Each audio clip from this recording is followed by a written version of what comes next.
Hello and welcome back to another episode of the Blue is the New White podcast. We're going to switch it up a little bit today. I am actually not going to be the host of today's show. Earlier this week, I had the pleasure of sitting down with Cesar from Upstryve.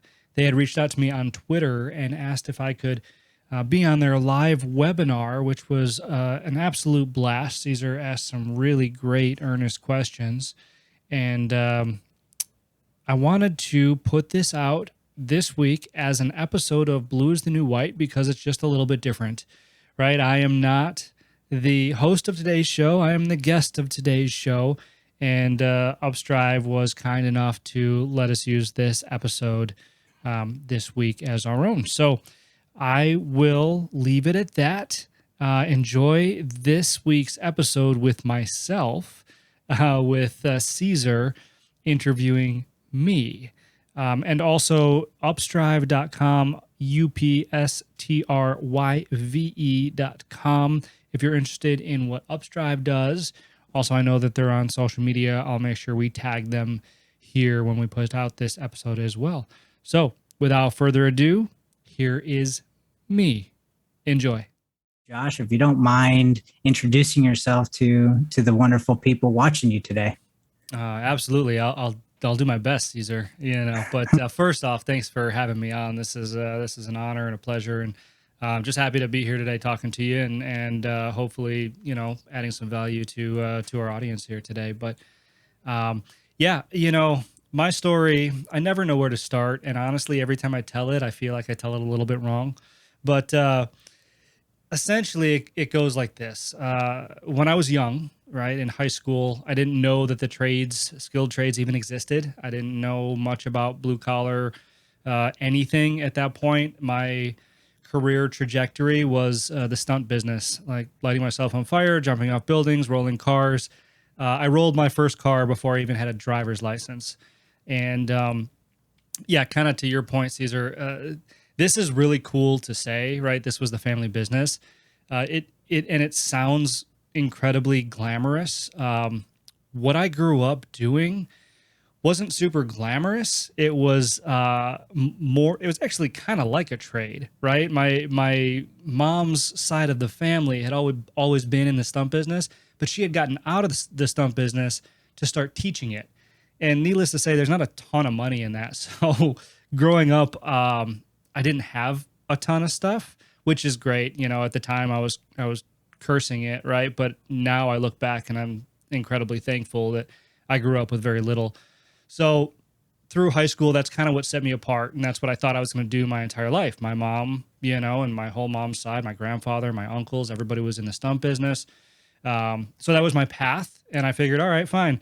When I turn 18, I'm not going to go to college. I'm going to blow this popsicle stand. I'm going to head out west. I'm going to land in Hollywood, and I'm going to make a boatload of money, right, doing this and being really awesome while I do it, because how many people in the world can say that they light themselves on fire for a living? Not many. So that's exactly what I did. I skipped college right out of high school, graduated high school, moved out to LA, and I pursued the family business, which was great for about a year or so. And then I really got to understand the other side of it, which wasn't exactly glamorous, right? It wasn't. It was more bureaucratic. It was all who you know and stuff like that. It was hard for me to wrap my head around. I had this burning desire, I guess, to be the guy in front of the curtain, not behind the curtain. And in the stunt business, that's all you are, is behind the curtain, right? You're basically the rag, the crash dummy, right? For somebody that they deem more important than you. That's why you're there. So if you get hurt, the main person doesn't. They bring in another you to get hurt again. And eventually that caught up to me, and I realized that it just wasn't my passion. So fast forward about a year and a half, 2 years I spent in Hollywood. I had called up my dad, who lived in Phoenix, Arizona at the time. And I said, Dad, I have no idea what you do for a living, but I want to come out there and work with you. And, I don't want to see you on your hands and knees the rest of your life turning wrenches. I didn't know much about the trades, or very little, if anything, about what he did. I knew that he was in restaurants all day. That was the extent of it.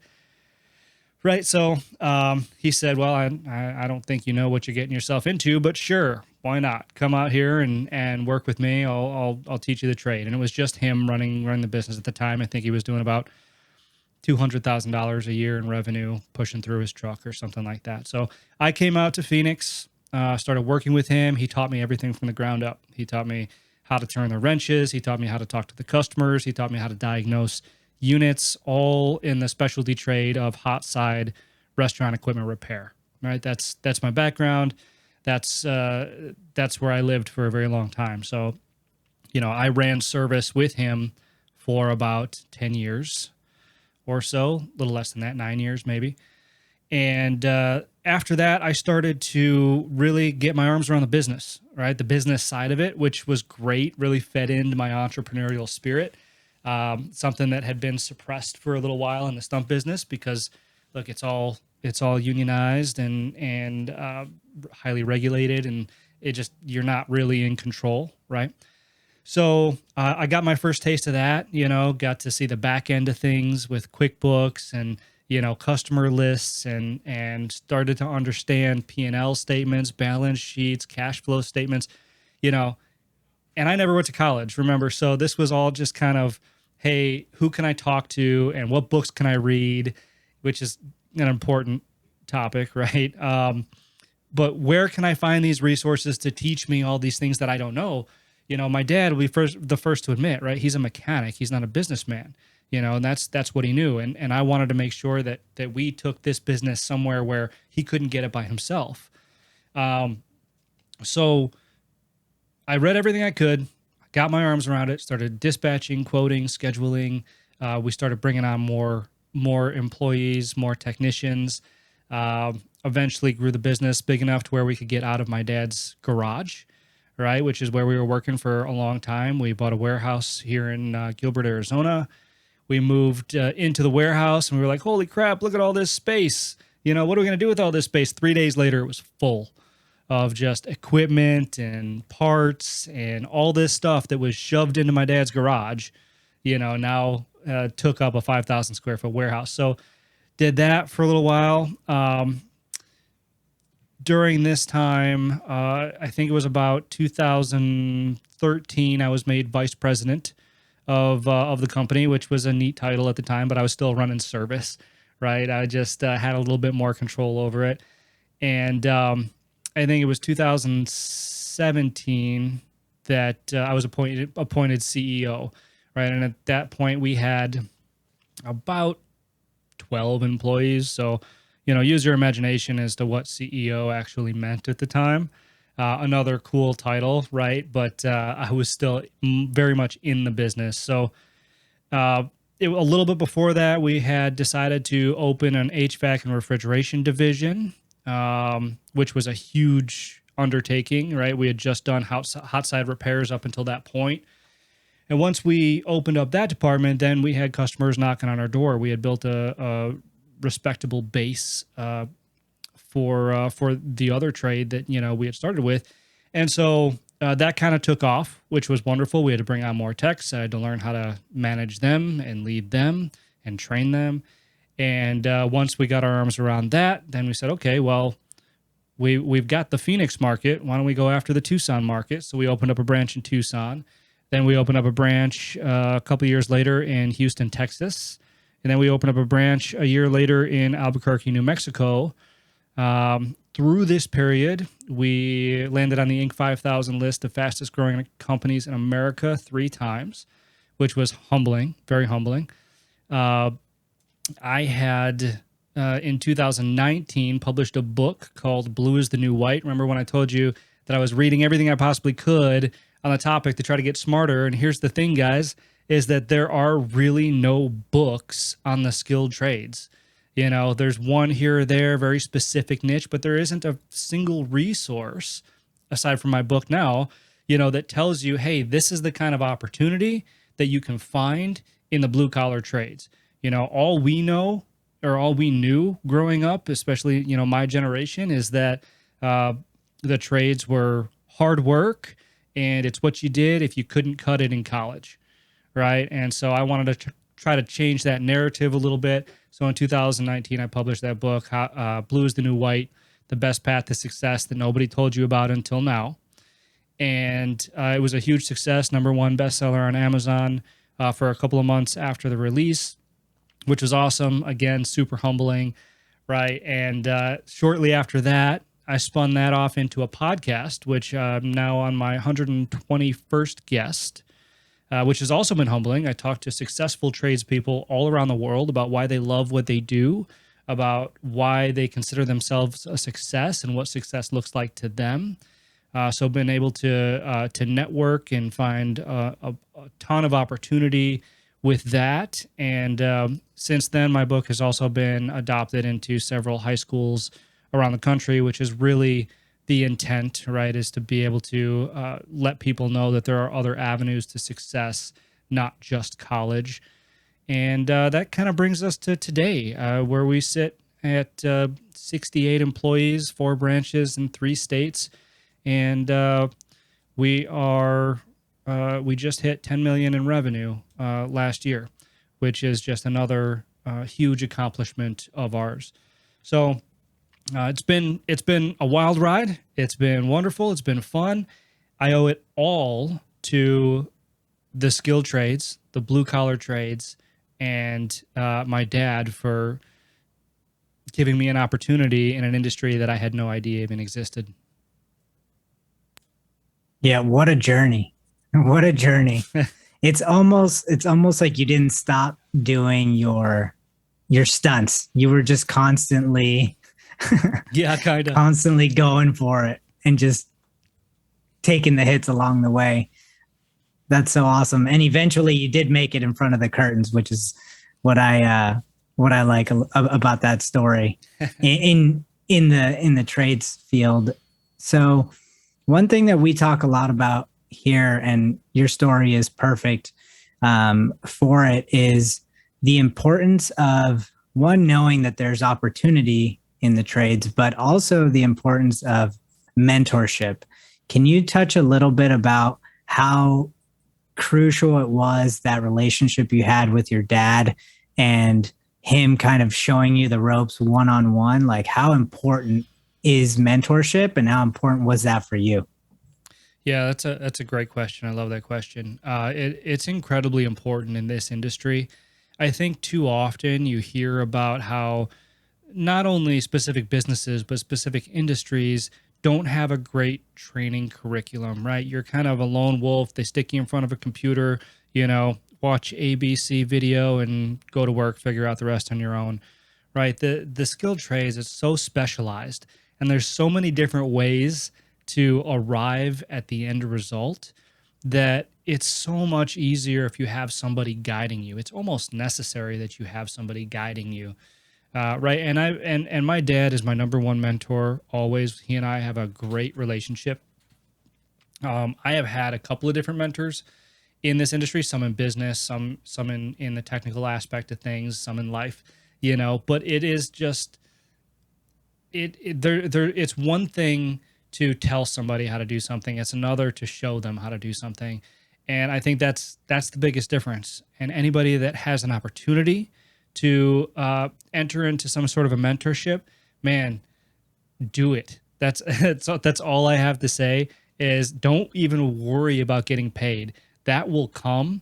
Get that knowledge. Even if you have to pay for the knowledge, get that knowledge, man, because it's priceless. Once you have that, then you can worry about the rest. Yeah, I love that. That's so true. And we bring it up because that's one of the main things that we focus on at Upstryve. I mean, we focus on quite a bit, but mentorship, that aspect of the trades, is something that we hear over and over in all parts of the trades, not just at the apprenticeship level, but even at the business level. Like you said, you've had business mentors.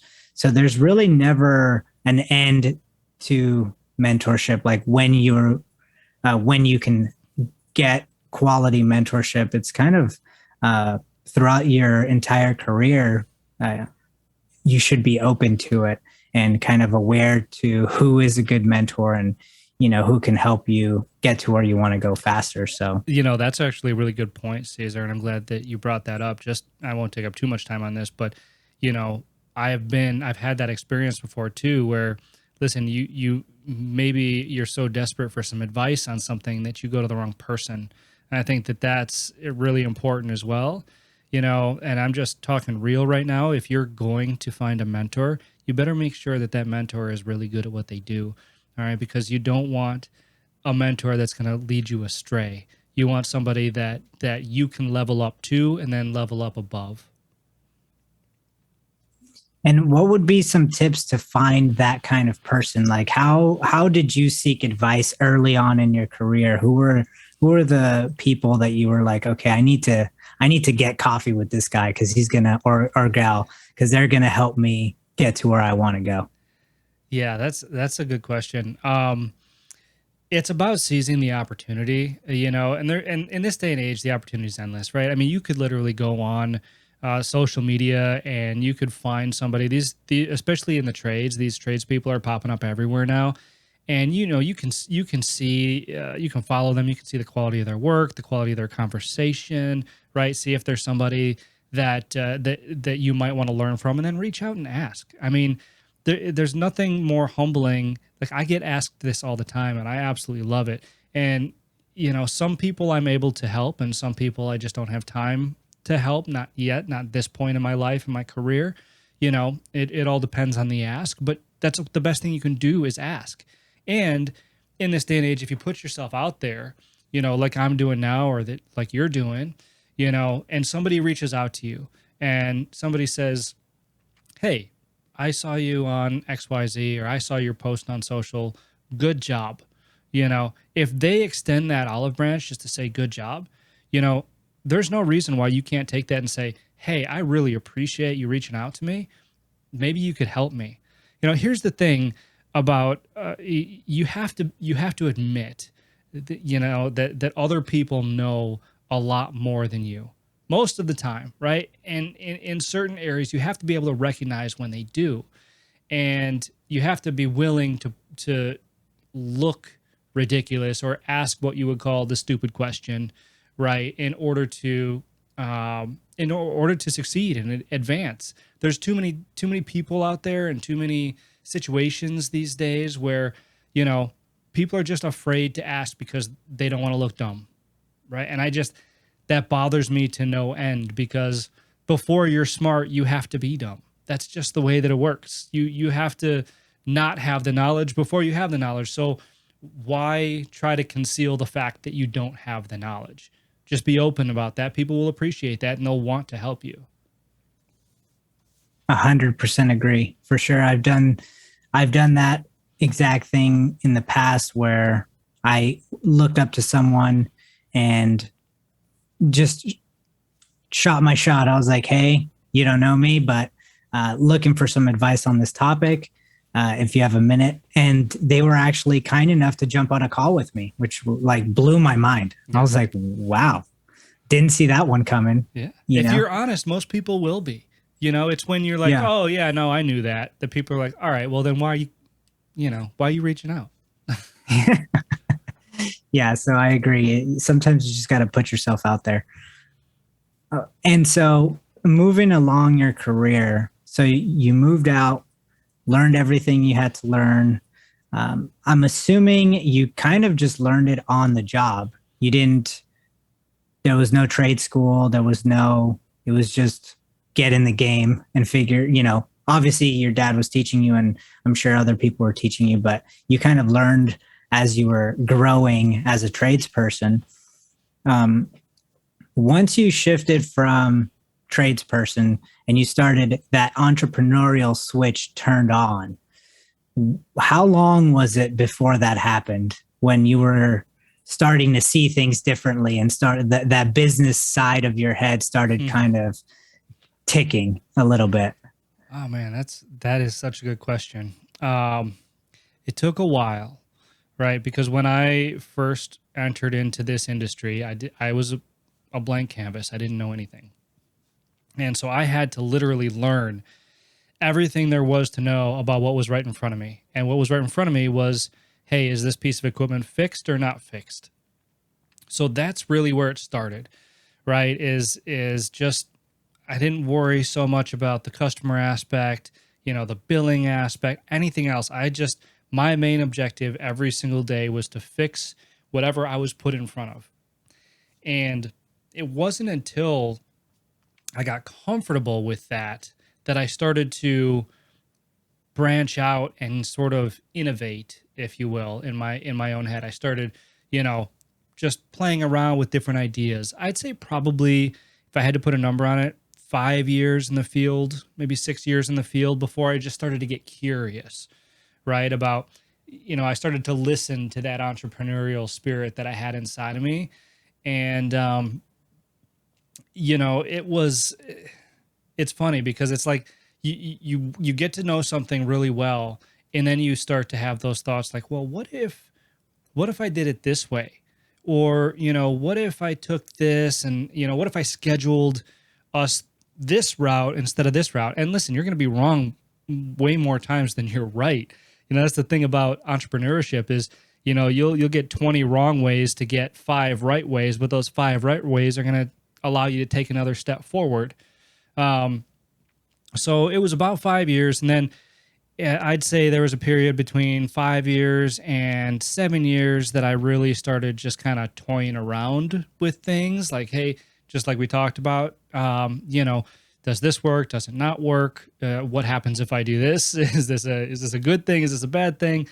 And then after about 7 years or so, that's when I was like, all right, I get it. I understand it. I can be successful with this. Let's put the pedal to the metal and really see what this baby can do. And along that, during that time, was your dad also kind of parallel with you in terms of entrepreneurship? Because it seems like he had been running things for a while, a specific way, and it was working. I mean, 200,000 in revenue is nothing to look down at. That's a big accomplishment, especially by yourself. Yeah. One truck, like that's hard work. Yeah. That, hats off to him. But was he watching you like make these little tweaks and being like, what are you doing? Or was he encouraging? Like, how was that? How did it change the dynamic between you guys when that started clicking? I think so. He's got the same. I think I got my entrepreneurial spirit from him. If I'm being honest, he's a hell of an entrepreneur. So I think that it was exciting for him. Listen, when he moved out to Arizona and he started this business, I mean, it was already late in life. I mean, I think he was 40, 41 years old when he started this business. So I think when I came in, and I came into the business at 22 years old, something like that. So I think that, once I came in, once I started getting my arms around things, it was exciting for him, right? Because he knew that I had the time that he didn't necessarily have. He was trying to feed his family, and that's great, and I'm trying to feed 1,000 families. That's my objective, which is fine. Obviously I got to feed my own too, but I think it was exciting for him when I started to really understand what it was we were doing enough to help us take that next step. Right. And he's a humble guy. He can admit that too. Like, hey, I can't get us here, but my son can, and I love that about him because that's one of the values that he bestowed upon me, right? Because I've even been humbled in the growth myself and said, well, listen, I've got us to X. We got to bring somebody else that knows, this aspect of the business way better than I do if we want to get, the next step. I know enough about marketing to be dangerous, but that's not my background. I know enough about finances to be dangerous, but that's not my background.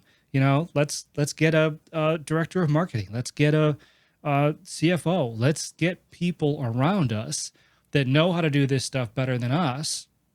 And that's exciting. So every time we take a step, whether it was me doing it, whether it was him doing it, or whether it was other people that we brought in doing it, it's always been an exciting transition. That's so awesome.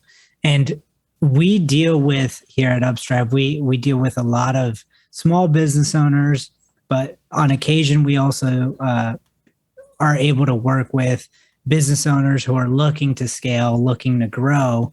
As someone who's done that successfully, where would you say, most of your attention should be when you're at that point in your business, when you're like, okay, I've kind of maxed this out. I want to take it up a notch. Where's that first place that you would hone in on? Is it systems? Is it hiring sales? Is it, where would you focus when you're ready to kind of start scaling a business, specifically a service-based business? Because there's a lot of moving parts. It's not like it's not an e-commerce store, like you're not just cranking out thumbnails every day. Like you have to, there's so many things moving. So what kind of advice would you give someone in that position? I would say if you're in a service-based business and you're at the point where maybe it's just one or two of you and you're looking to take the next step, I'd focus on, if it were me, I would focus on customers first, right? And how can you get, and not necessarily bringing in somebody for sales or anything of that nature, just how can you accumulate more customers and more work? For us, that was door to door.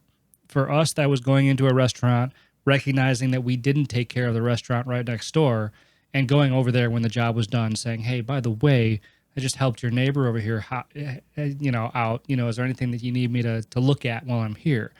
Build those relationships, and that's the beauty about service-based businesses, is that there's a big relationship aspect. And I'm only speaking really commercially. I can't speak, unfortunately, to the residential sector too much. We haven't done anything really in that. It's all commercial for us.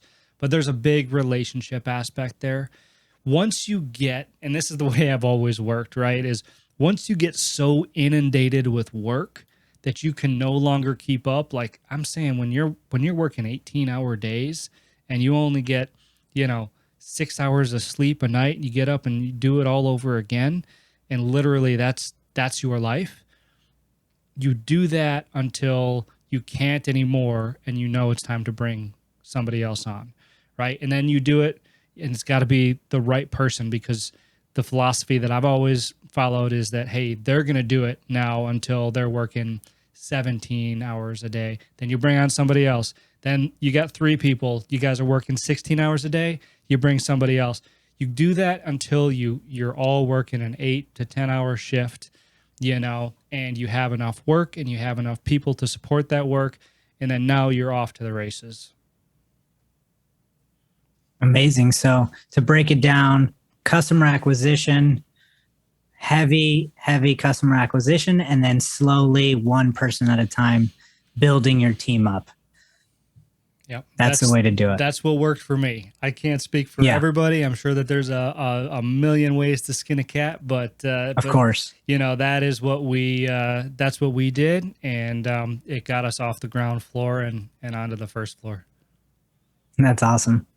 And so to continue, I'm kind of taking us down the journey of the story. So you've grown past, 1 million in revenue. You're on your way to 10 million. You have tons of work. And then you decide, I'm going to write a book. Where did that desire come in? During this time when obviously you're growing and there's growing pains. Whenever something's growing, there's a bunch of stuff going on, turmoil, happiness, all kinds of stuff is happening. And then you're like, you know what? This is the best time to write a book, 2019. So yeah. And I'm assuming that, that process, it's not a fast process. There's a lot of things that need to go into writing a book. So if you could just go into the thought process, like what made it the right time to write that book, and what kept you motivated through the growth and through the desire of writing that book? Okay. So lots to unpack here, but I would say I'm a big believer that the right time to do anything is now. Um, and I had a realization, I guess you could say, in 2015. My wife's sister, 26 years old, passed away unexpectedly. And it was one of those moments where you're like, what have I been doing? Right? It's if you want something in life, you got to take it. You got to take it, and you got to do it right now, because tomorrow isn't promised to anybody.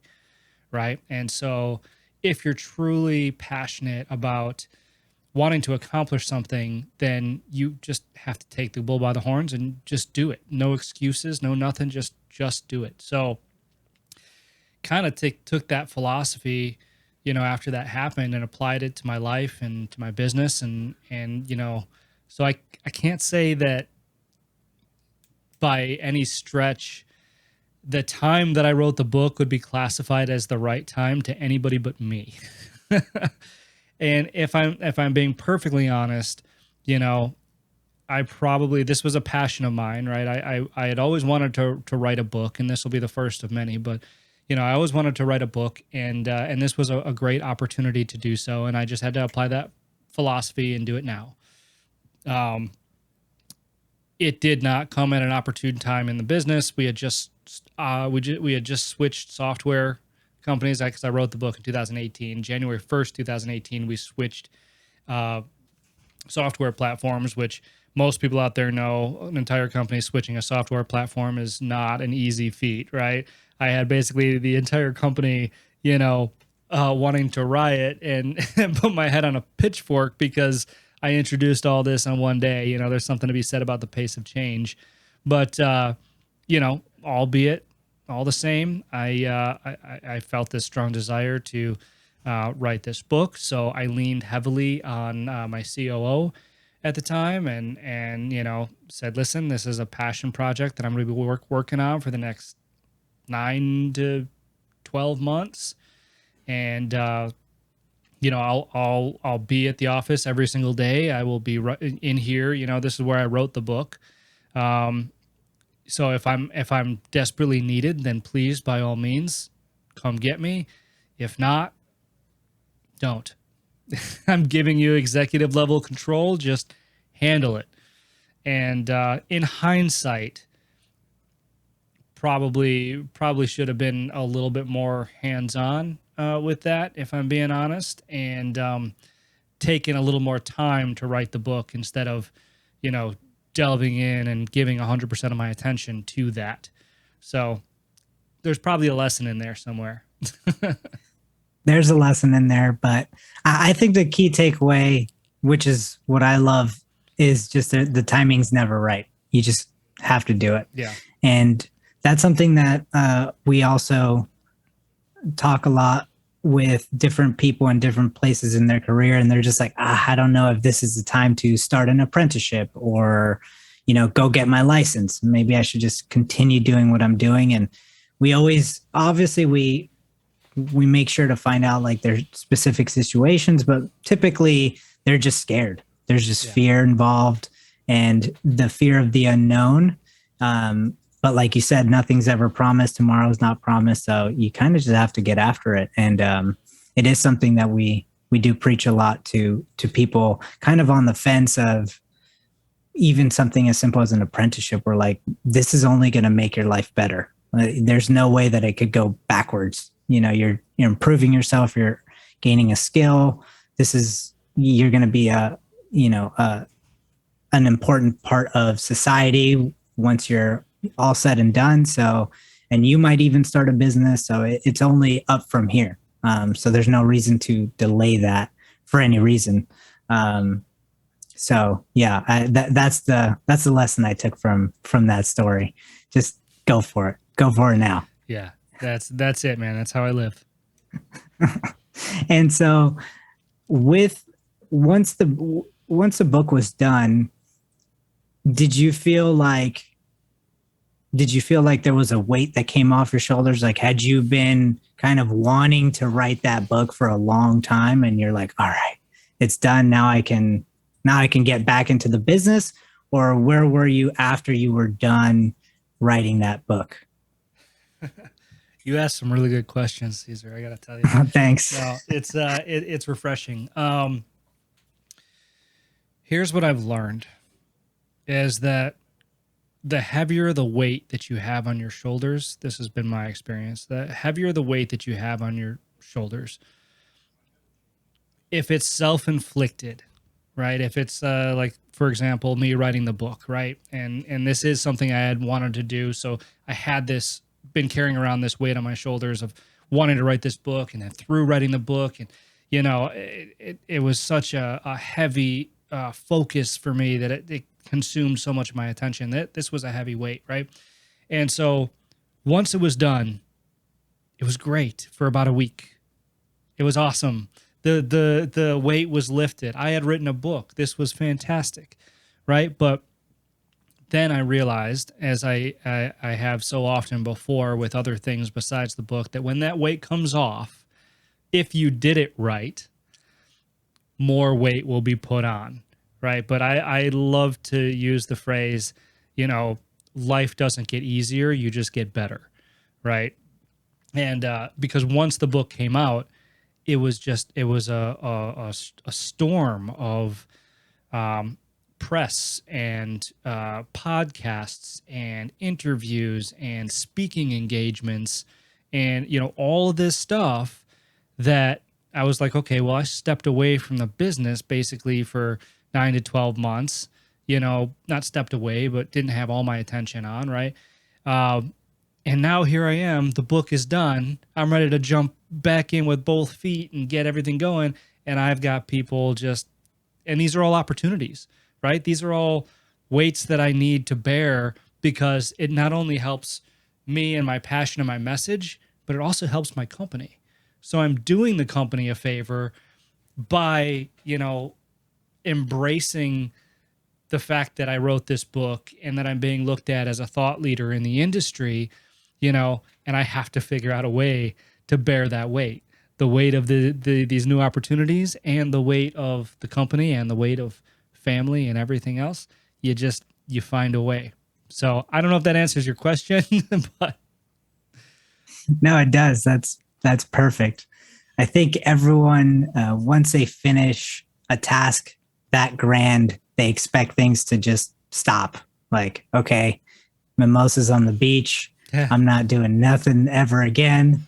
That's the hardest thing I've ever done. And if anything, like you said, it just gets harder in a good way because so much more opportunity comes your way. Yeah. And then you ultimately just get stronger. It's just like working out.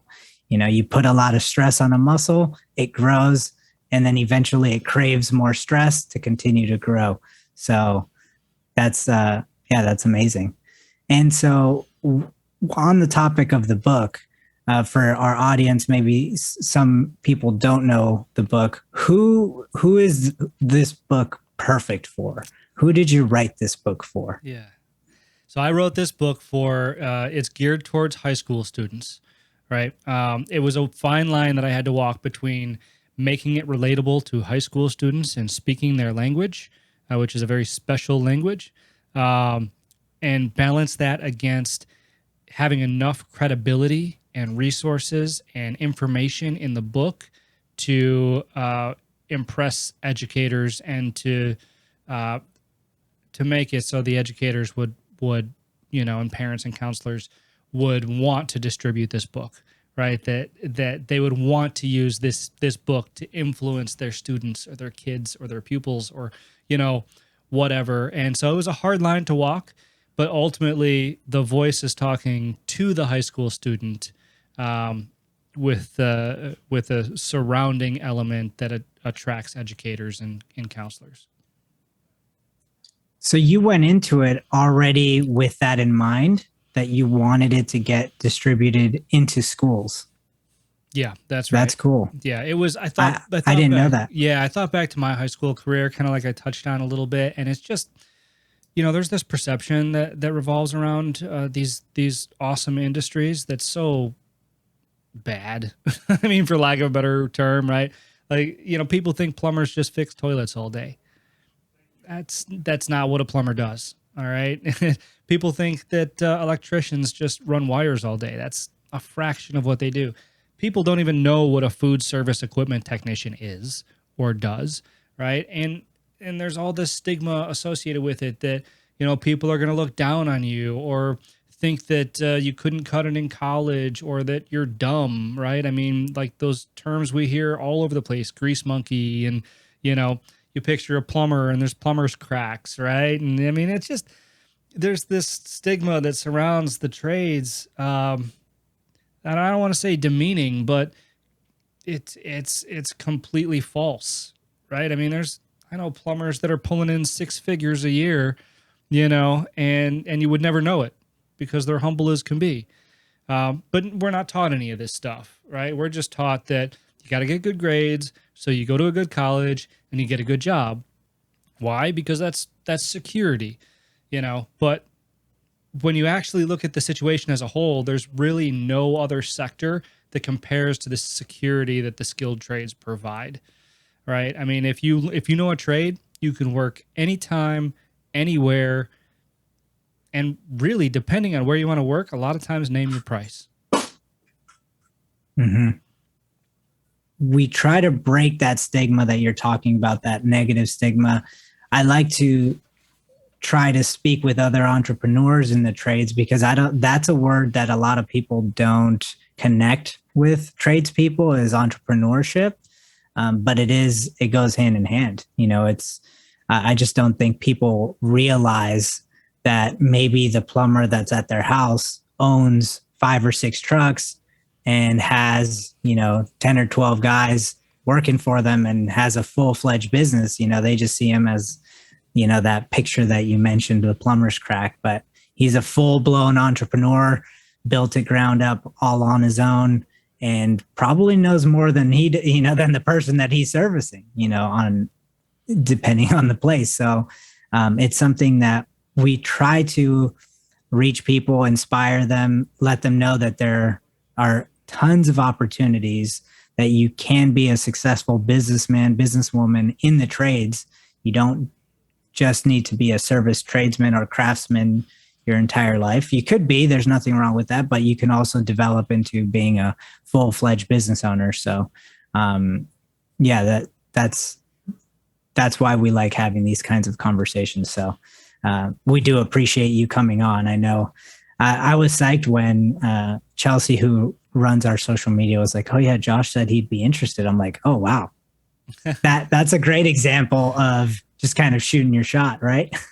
Yeah, no, and I love doing this kind of stuff. And honestly, I love that you said that, right? Because, you know, people put entrepreneurship and being a founder, you know, that's the big word, the buzzword that we hear thrown around all the time, being a founder, you know, they put this stuff on a pedestal, but most of them fail to see the correlation between being an entrepreneur and doing so in the trades, right? I would argue that it's probably one of the, I don't know if it's the fastest, but it's definitely one of the most efficient ways to open a business, because the skill that you're learning, you can then cascade. Once you know that well enough, like I did, like I, you know, got my training from my dad, and, you know, once I was comfortable with that, I could have gone anywhere and opened a business, and, you know, with that skill. And that's really, again, you got to connect those dots. You know, this is something that we really should focus on, especially for the youth of the nation, you know, that they can do. Like if they're actually interested in entrepreneurship and they really understand what it is, right? And they know what they're signing up for, because that's the other element to this. There's half the people that want to be entrepreneurs are like, hey, be my own boss. And, you know, that'd be great. I can make my own hours. Well, I'm sorry who needs to tell you this, but the hours make you, you know, as an entrepreneur. You don't make the hours. But you know what? I mean, it's true. We can connect these dots, and we can make this association, and people can get into the trades, and they can become very, very successful entrepreneurs. Absolutely. One of the gentlemen I got to speak with earlier this year, Roger Wakefield, who's a plumber, I got to chat with him in our conference that we hosted in January, and his story was amazing. You know, he was just like, it blew my mind how he took his trade as a plumber, and then started a business. He was failing, saw social media marketing, and then just took that by the horns and developed his business to be what it is today. And now he's like his own personality. He does, talks and stuff just like you. So to get into that a little bit before we go, how much or how big of a role did social media play in building your business? And I'm curious because right now that, like you said, it's a buzzword, right? Social media marketing and just marketing in general. But I am always curious how different companies built their business, because not everyone, I mean, I think right now people are under the assumption that every company has been built on the back of social media, but like social media hasn't been around forever, guys. It's still relatively new. So what were some of the, I know you had mentioned building relationships, but beyond that, what were some of the other kind of marketing techniques that you would say that helped build your business to where it got to today? Yeah, so social media was definitely big in that. Back in 2013, remember we were talking about how, once I got comfortable with some stuff, I tried toying with some ideas and innovation. So back in 2013, I started a YouTube channel for Windy City Equipment, and basically it was just me showing basic maintenance on hot side restaurant equipment. How to properly turn on the gas line, how to reset a GFI, how to clean your griddle, how to just easy stuff, right? How to reset a breaker. But this is the stuff that people want to know. But I was the first YouTube channel to actually focus on this market. And so through the years, and listen, I'm no mogul or anything, but through the years that had really helped develop a lot of relationships, because I had people reaching out from all over the world, really asking me for help, which was amazing, right? And it provided me an opportunity to engage with them and to build a relationship with them. And if they were in my market, they turned into customers almost every time. I've gotten deals with manufacturers and vendors, customers in my market, even technicians and other employees, have come from this as well. And today that channel has about 11,000 subscribers, which isn't crazy, but in this specific little niche, right, my corner of the industry, it feels kind of good because I know that all of those are people looking for value that I can give. So once I got my arms around that a little bit, I was able to kind of see the power of social media and what it could bring to the table. So I started to focus efforts elsewhere, Facebook, trying different things, and Instagram, right? Once Instagram came out, as you said, it hasn't been around forever. And like today, LinkedIn, I love, right? I LinkedIn's very business oriented. So I've been able to focus a lot of my efforts there, and a lot of my efforts are very much appreciated there. Made a lot of great connections. Again, I've accumulated employees and customers, things like that, and really just organically trying to find these creative ways to reach people, and above and beyond all else, creative ways to educate people, right? And so, starting with my YouTube channel, I kind of carried that philosophy through. How can I teach somebody how to better run their business, or what's a tip that I can give them today? Or, like for instance, my director of relationship management right now used to be a facility manager, right? For 35 years, he was a facilities manager. And so he's working for me now, but he has his own series called FM Corner, where he gives tips just on how to be a good facilities manager. It's appreciated. People like it. People engage with it, and those relationships are built, and they eventually blossom into something bigger and something better. Yeah, I mean, the importance of using all these tools just like you would in your trade is huge. It's right now we have the opportunity to reach people we could have never reached in the past. And a lot of tradespeople don't see the opportunities that they're missing out on by not being on some of these platforms, especially one like LinkedIn. We don't really hear too many tradespeople talk about it, but there's plenty of tradespeople on there. But I think people tend to focus on the Instagrams and the Facebooks, but there's plenty of other places where you could build relationships and network with other people. So definitely good to keep an eye out for those tools and opportunities. And actually, Sharon wrote a comment here. I wish I had discovered the trades when I was young. I went through the experience of going to college and then working in big pharma. After many years, I switched professions. I'm just starting to explore this world of trades. Much to learn, but I'm enjoying it. Thanks, Sharon. Sharon's been on a few webinars back to back, so we appreciate the love, Sharon. I'm glad you're enjoying the process and learning, and that we get to be a part of that. So it's awesome. Keep it up, Sharon. Yeah. And Josh, where could everyone find you? What are some places where people should find you and your content? Absolutely. So first and foremost, I am at Josh Zolin everywhere.